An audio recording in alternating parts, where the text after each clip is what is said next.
Hello everybody, Majestic Tech Cat here, and today I got a special video for you.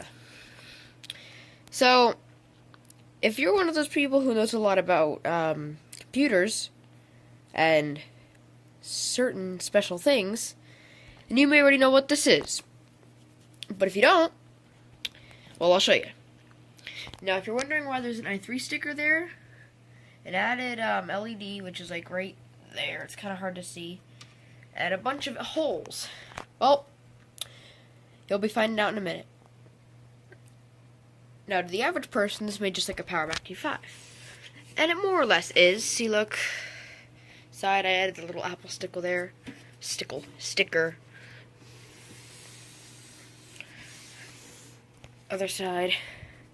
But now the back, au contraire. As you can see up there, if you can, there we go.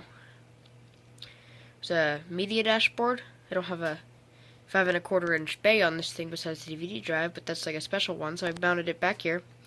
2 USB ports, which I don't use. Well, I actually do use those.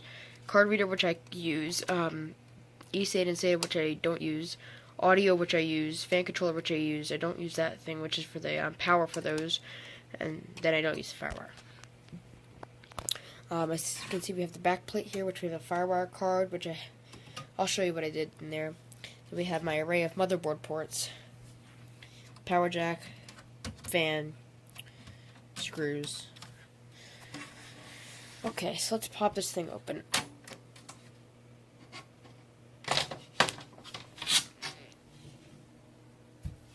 Set to the side. Okay. So now, here's that media dashboard. Here's my DVD drive. It's just, I believe standard. No, wait. It's the one I had on my old other computer up there. I upgraded that one, so that's a DVD drive, like multi-read or whatever. SATA. Here's a fan. Here's another fan. Up front the panel here, I see this big cable with black electrical tape. That's a front panel modification. Every time I plug in the USB, it seems to just fry it shorted out, and it doesn't get shorted out, but it doesn't seem to work. So I choose not to plug in the USB. I just need the FireWire because it needs the ground. So what I have here is I have this FireWire cable, and that converts to pins to convert to a port for the headers. So I plug that into the card, and that gives me the ground I need to power up the computer. In here, I have an 80 gig hard drive, which I plan to actually upgrade.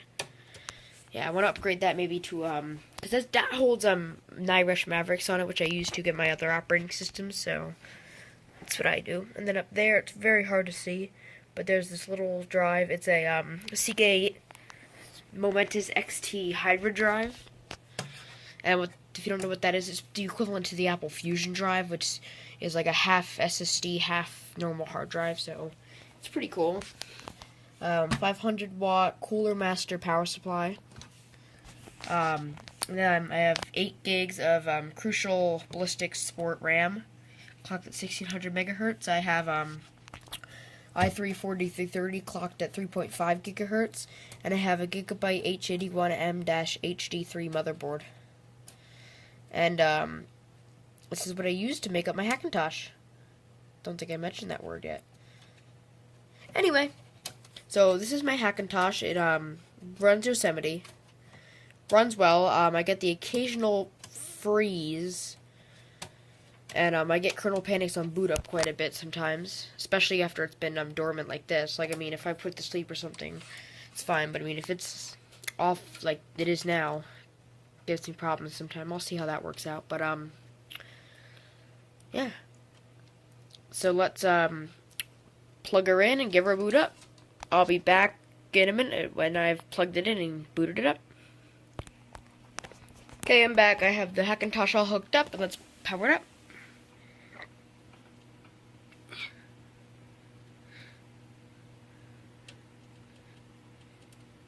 Oh, great. I'll be back in a minute when I figure out what's going on. Okay, I think I got it. I think it was something with the FireWire card, because it's kind of, the way I did it doesn't sit my cards don't seem to sit very well, so they're kind of pushing out a little bit. So that's a bit of a problem, but nonetheless, push it back in.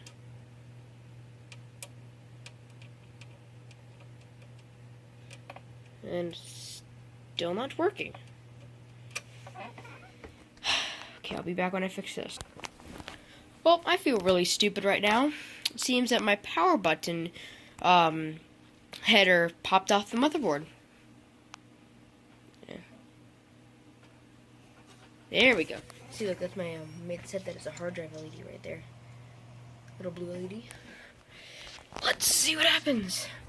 By the way, on the back of the monitor, I took the other Apple sticker from that sheet that I put on there, and I'm just like, okay, now it's an Apple branded monitor. I'm getting no signal whatsoever. Okay, well, it seems the DVI cable's a little unplugged, and I booted it up, and it was like, oh, I'm just gonna be loaded already, so shut it back down. Let's see what happens. Now I hold the power button down, and it doesn't shut it down. It puts it into like a kind of a shutdown sleep mode, so you missed it. Yep, well, that's my boot up screen. I do have the classic Apple logo, which I kind of like. I think it looks pretty cool. Oh, I'll be back when this is fully loaded. Okay, so I'm back. It's fully loaded. Man, I'm so happy for autofocus right now. Or not autofocus. Anyway, yep, that's pretty much it. That's not my desktop background. This is the one I actually use. Change desktop background. This is the original Yosemite. I like. Is it that one? No, it's not that one. No, it's not that one. It's this one. Yeah, this is the one I like. The mountains. To be honest, the Wave is okay. The Galaxy. That one I like quite a bit actually. This one actually doesn't look bad. That's what I have on my other hard drive, but I feel this one suits me well for Yosemite, you know. And then I just have the cool standard screensaver. So, I have Photoshop, Office, Final Cut, and Prism. And what Prism is a converter. And you can take files and you put them in there and it compresses them and you can convert them to different standards. Now, Final Cut, at least my old version, I recently updated it, has tendency. Well, it doesn't have a tendency. They're large files, so normally they're like a couple gigs. They take like 3 days to upload or whatever. I remember one file I made, it was huge and took forever to upload, but that also, and they're converted standardly to .mov in Final Cut, so that converts them to MP4s, and YouTube accepts .movs, just I kind of like MP4s, because then if I ever want to put them on a Windows computer, I think, yeah, if I ever want to move them to my other computer. So, that's pretty much it. This is my Hackintosh. I'll put a parts list in the description then, so you can, check out the parts and maybe build your own. I had this successfully running with, Yosemite. There was a boot, flag I had to use. I didn't have to use, like, -V or -X, but I had to use, -ZP.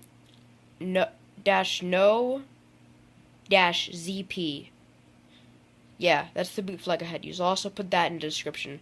Now that's booting into the installer. Not once it's installed, booting into the installer. Like, you put your USB stick in, and that's, you, like, open, the thing comes up asking you, like, where do you want to install it to, or do you want to install it, and you, instead of putting, like, -X or -V, and you put -no-ZP, and it works for me on these, components. I don't know about other ones, but for these it works. So,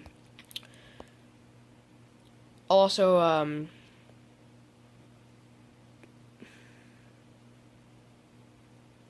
I'll cut this part out, but for multi-beast here, I used Tony Mac. I'll put that in the link in the description. You can go to him. That site's a cool guy. So, my build, basically what I did here is I just did quick start. I did, DT free. So now if we go to your build, it shows you that. And I came in here to drivers. I went to audio, I went to Realtek, and I went down to ALC 892.